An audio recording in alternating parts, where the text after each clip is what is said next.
Hey guys, today I'm gonna show you how to make my Android to iOS look all over to my iOS.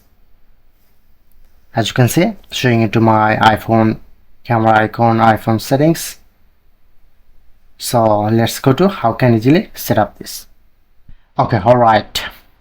At first open your Play Store. Go to search option, search it to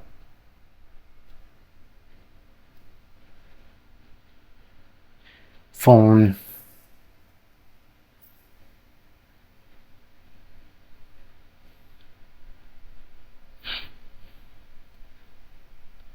So at first you need to install this phone launcher, OS style. Press on to install.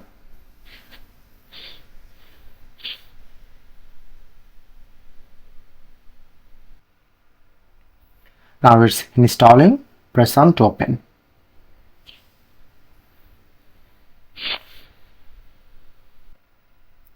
Select language. Press on right mark.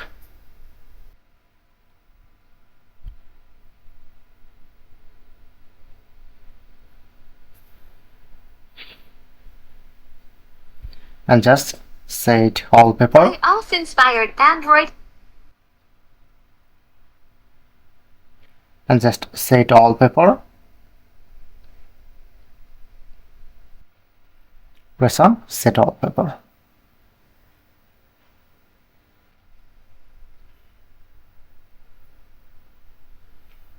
Get start. And as you can see, now make it to iPhone. That's it.